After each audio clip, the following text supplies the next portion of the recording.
In the royal court of ancient India, a scene unfolds that Buddha would never forget. 4 visitors approach the king, each bearing a different mask of friendship. The first arrives with gifts and honeyed word, his charm masking his true intentions. The second speaks of grand visions and mighty deeds, but his hands have never known the weight of work. The third bows deeply, a childhood friend of the court, his familiar smile hiding a dagger meant for backs. And the fourth comes with gentle hands and kind excuses, leading souls down sweet-scented paths to ruin. Buddha, watching from the shadow, sees through all their masks, and today his warning echoes through time about these 4 types of people who can destroy your life.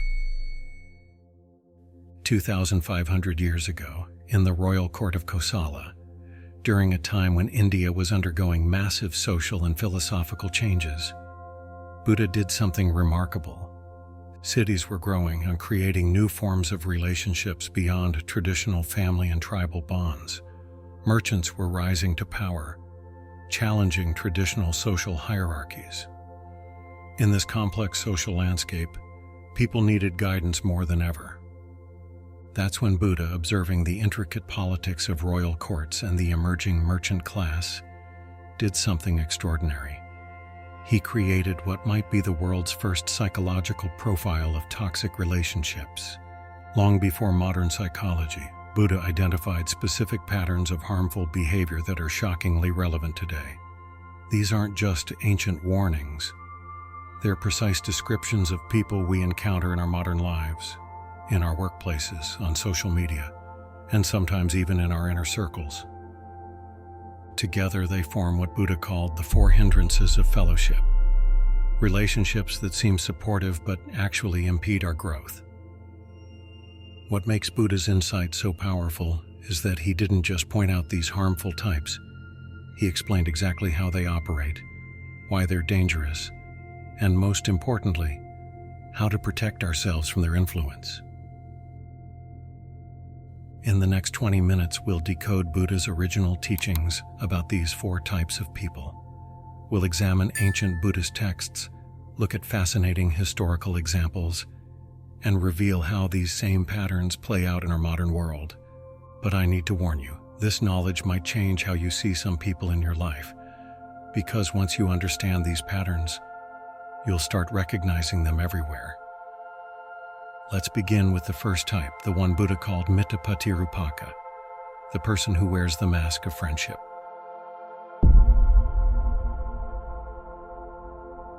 Imagine walking through the bustling streets of ancient Rajagaha.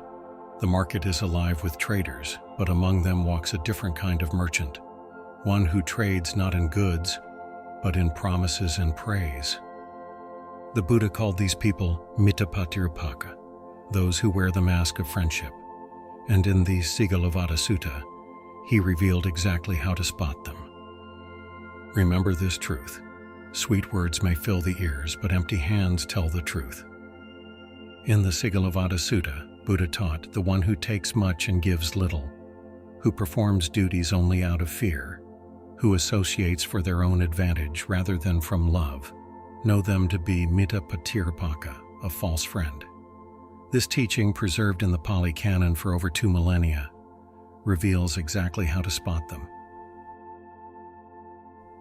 Think of a trader named Ananda, not the Buddha's disciple, but a wealthy merchant who once lived in Rajagaha. His warehouses overflowed with silk, spices, and precious gems. But what he valued most was his reputation for being a generous and trusting man. One day, a charismatic stranger appeared at his door. This man spoke of grand trading ventures, of doubling Ananda's wealth. His words sparkled like jewels. His manners were impeccable. He knew exactly what to say, exactly how to bow, exactly when to laugh. Other merchants warned Ananda. "Something feels wrong," they said. But the stranger had an answer for everything. He even donated generously to the local monastery, but only when others were watching. Buddha, who was staying at the Bamboo Grove Monastery at that time, noticed something peculiar about this man's behavior. He pointed out 4 distinct patterns that revealed his true nature. First, the man only gave when he expected something greater in return. His generosity was like a fishing hook, baited with small gifts to catch bigger prizes. Second, his kind words far outweighed his kind actions. He spoke endlessly of future riches but always had excuses for why his previous promises hadn't materialized. Third, he flattered Ananda constantly, praising his wisdom and generosity, especially when others were listening. But when Ananda needed actual help, this man was mysteriously absent. Fourth and most telling, he began isolating Ananda from his true friends. "They're jealous of our success," he would say. "They don't understand our vision." Buddha explained that these four behaviors, taking much while giving little, empty promises, flattery without substance, and creating division, are the hallmarks of what he called false friends. The story of Ananda reaches its climax when the stranger finally makes his move. He proposes a massive trade venture, one that would require Ananda to liquidate most of his wealth. "Trust me," he says, "this opportunity won't come again." But by then, Ananda had begun to see the pattern Buddha described. He noticed how his so-called friend's generosity had dried up once he gained influence, how his grand promises remained just that, promises. The teachings about Mittapatirupaka saved Ananda's fortune. But more importantly, they revealed a profound truth about human nature that's just as relevant today. Think about it. We've all encountered modern versions of the sweet talker. They're in our workplaces, on social media, sometimes even in our closest circles. They're the influencer promising quick wealth, the colleague who's suspiciously friendly before asking for favors, the friend who's generous only when others are watching. But here's what makes Buddha's insight truly remarkable. He understood that these people aren't always consciously deceptive. Sometimes, they've fooled even themselves. In the Dhammapada, Buddha explains that our minds naturally seek pleasure and avoid pain. Some people learn to manipulate this tendency in others, becoming expert at providing momentary pleasure through sweet words and empty promises. The real danger isn't just financial loss or betrayal, it's the erosion of our ability to trust, to form genuine connections. Each encounter with a Mittapatirupaka leaves a scar on our capacity for authentic relationships. But Buddha didn't share these insights to make us paranoid. Instead, he gave us tools for discernment. He taught that true friendship, unlike its counterfeit, grows stronger with time. Real friends remain consistent whether anyone's watching or not, while the sweet talker actively deceives through false generosity. Our next type operates through a different kind of deception, one of empty words and hollow promises. Buddha called them Vakaya Parama, and their danger lies not in what they do, but in what they consistently fail to do. And unlike our previous type, you might be dealing with one right now without even realizing it.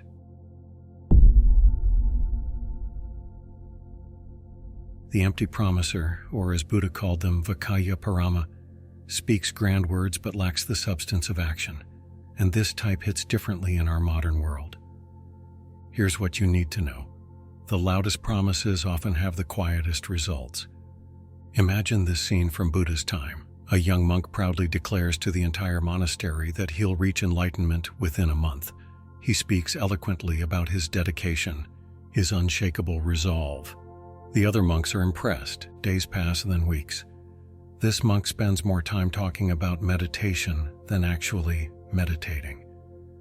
When challenges arise, he has endless explanations, but no real progress. Buddha used this moment to teach a crucial lesson. He said, "Empty words are like beautiful flowers without fragrance. They might catch your eye, but they lack the essence of what they promise." In ancient times, these types were common in royal courts. They'd promise military victories, bountiful harvests, or diplomatic triumphs. Their words were like honey, but their hands remained empty. Today, we see them everywhere. They're the perpetual planners who never execute, the ones who make passionate pledges at every meeting, but deliver nothing. The friend who's always about to change their life. But here's what makes Buddha's teaching about empty promisers truly profound. He didn't just identify them as people who fail to keep promises. He understood they often believe their own words. In the Anguttara Nikaya, Buddha explains that some people mistake the pleasure of talking about goals for the satisfaction of achieving them. They become intoxicated with their own rhetoric. Let me share a lesser-known story about how Buddha handled one of these types. During a severe drought in Kosala, food became scarce. People were desperate. That's when a man stepped forward in the town square. He claimed to know secret rituals that could bring rain. His speeches drew crowds. People clung to his every word. Day after day, he described elaborate ceremonies and complex predictions. He spoke of his deep connection with weather spirits, of signs only he could read. The townspeople gave him food, shelter, even precious offerings. But no rain fell. When questioned, he always had a new explanation, a new ceremony, a new promise. Each failure became an opportunity for an even grander pledge. Buddha, who was staying nearby, used this situation to teach about the danger of empty promisers. He explained that their true harm isn't just in their broken promises. It's in the way they rob people of the energy to find real solutions. While the town focused on the rainmaker's empty words, they ignored practical solutions. Fields went untended. Water conservation efforts were delayed. Real opportunities slipped away. This pattern repeats today. Think about the colleague who's always talking about revolutionary ideas but never implements them. Or the friend who repeatedly promises to change their life but only collects self-help books. Buddha identified 4 specific signs of the empty promiser. First, they focus on past accomplishments to avoid present action. Second, they make future promises to escape current responsibilities. Third, they complicate simple tasks with unnecessary planning. Fourth, when confronted with failure, they respond with even bigger promises. But here's the crucial insight. Buddha taught that empty promisers often suffer more than their victims. They live in a world of perpetual almost achievement, never experiencing the genuine satisfaction of real accomplishment. This brings us to our third type, perhaps the most dangerous of all, the secret enemy. Unlike the sweet talker or empty promiser, this person hides their true nature behind a mask of genuine concern.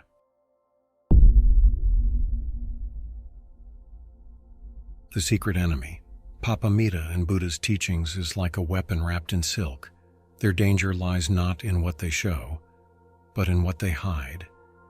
Keep this wisdom close. Not all smiles hide teeth, but all teeth hide behind smiles. There's a chilling story from Buddha's time about a merchant's son named Vedika. He had a close friend, someone he'd known since childhood. They played together, studied together, shared every secret. This friend attended every family celebration, knew every detail of Vedika's life, and always seemed to be there in times of need. But beneath this perfect friendship lay a darker truth. You see, while Vedika's business flourished, his friend's ventures failed one after another. Each failure fed a growing resentment. Each of Vedika's successes became a personal wound. This friend did something Buddha warned specifically about. He began using his intimate knowledge not to help, but to harm. A whispered word here, a subtle suggestion there. Like poison in a cup of wine, the damage was invisible until it was too late.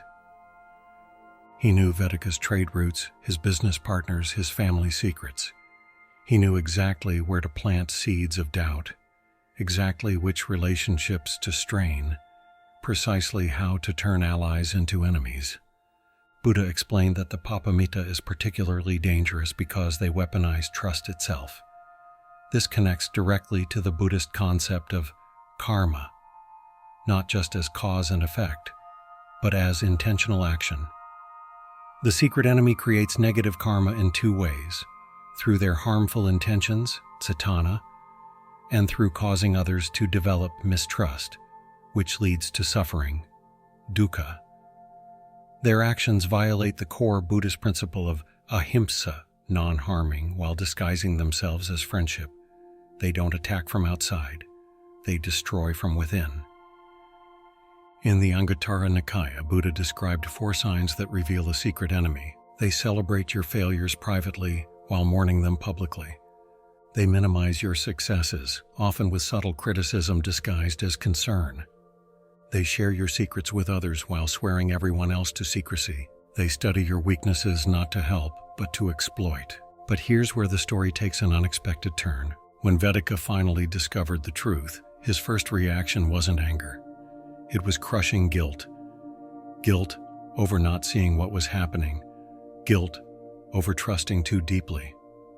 Buddha saw him in this state and shared a teaching that would change his life. The secret enemy, Buddha explained, succeeds not through their own power but through our blindness to their nature. They're like termites in a wooden pillar. The damage isn't visible until the structure is ready to collapse. In Vedika's case, the truth emerged when his friend made a crucial mistake.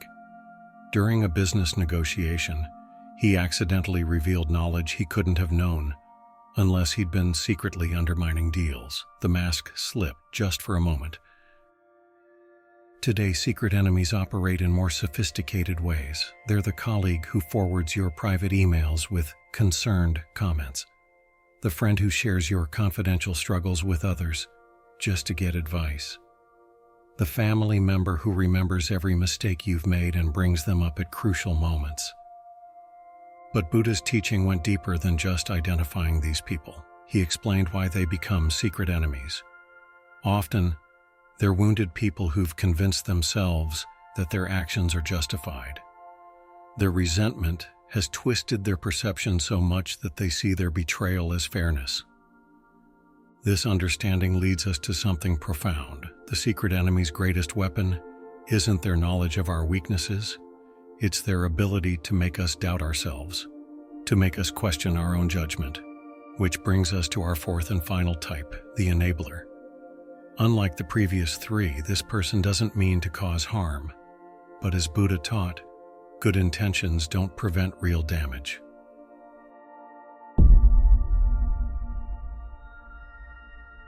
The enabler, apayasahaya in Buddha's word, might be the most relevant type in our modern world. They're not malicious like the secret enemy, deceptive like the sweet talker, or hollow like the empty promiser. Their danger lies in a different kind of poison, the poison of comfortable decline. Remember this pattern. Comfort in decline is still decline. Let me share a story Buddha told about a young monk named Channa. Unlike most cautionary tales, Channa wasn't a bad person. In fact, he was known for his kindness, his generosity, his willingness to support others. But Channa had friends who encouraged his every weakness. When he skipped meditation to sleep late, they'd say, "You needed the rest." When he broke his precepts, they'd say, "You're only human." When he neglected his duties, they'd say, "You work too hard anyway." These friends meant well. They cared about Channa, they wanted him to be happy. But as Buddha pointed out, they were leading him down a path of spiritual destruction. Buddha compared these enablers to friends who would help you drink poison because they didn't want to upset you by saying no. Their kindness becomes a curse. In the monastery, something fascinating happened with Channa. The more his friends supported his weaknesses, the more those weaknesses grew. His small lapses became habits. His occasional breaks became permanent departures. His minor excuses became fixed justifications. Buddha identified 4 ways enablers harm us. They support us in neglecting our duties. They encourage us to justify our mistakes. They help us avoid necessary challenges. They make decline feel like comfort. Here's the most striking part of Buddha's teaching about enablers. They often appear as our most supportive friends. They're the ones who always agree with us, who never challenge us, who make us feel good about staying exactly where we are. In Channa's case, his wake-up call came during a powerful storm. While other monks maintained their practice despite the harsh conditions, he sought comfort with his enabling friends. That night, Buddha asked him a question that cut through all his justifications. Is the path to enlightenment meant to be comfortable or true? Today, enablers are everywhere. They're the friends who encourage us to skip work when we're just lazy, not sick. The family members who support our unhealthy habits because they don't want to see us struggle. The social media groups that validate our worst impulses because of self-care sounds better than self-discipline. But Buddha's insight about enablers reveals something profound about human nature. It is easier to stay comfortable in decline than to embrace the discomfort of growth. We seek out people who will support our weaknesses rather than challenge us to overcome them. This brings us full circle. These 4 types, the sweet talker, the empty promiser, the secret enemy, and the enabler, aren't just ancient categories. They're patterns of human behavior that repeat through history. But Buddha didn't share these warnings to make us paranoid or distrustful. He gave us this knowledge for a specific purpose, to help us cultivate genuine, healthy relationships. True friends, Buddha taught, are like stars in the night sky.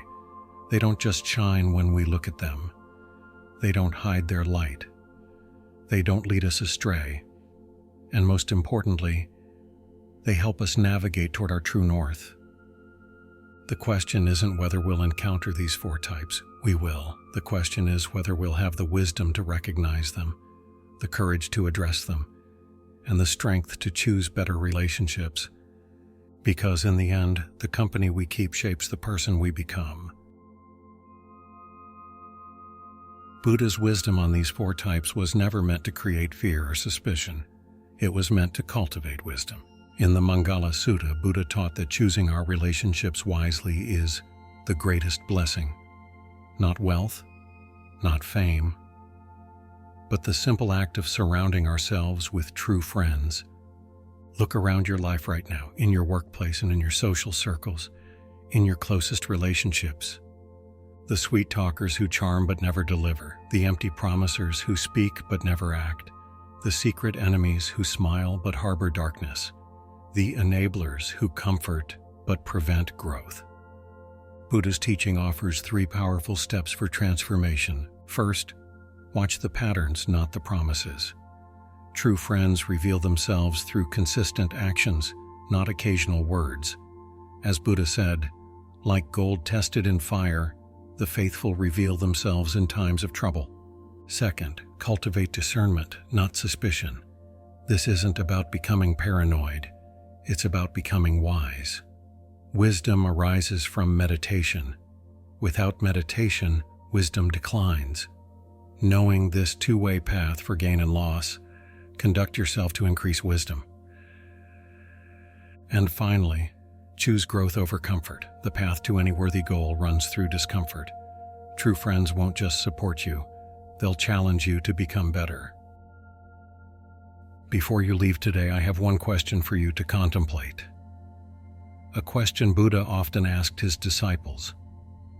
If the company you keep doesn't lead you toward wisdom, compassion, and truth, where exactly is it leading you? Take this moment, right now, to think about one relationship in your life that lifts you higher, that challenges you to grow, that brings out your best self. Send them this video as a thank you for being a true friend. And if you're ready to learn more about Buddha's wisdom on relationships, click the subscribe button below. Next week, we'll explore the 5 types of true friends Buddha said everyone needs in their life. Until then, remember his words, the wise grow in the company of the wise. Stay mindful, stay wise.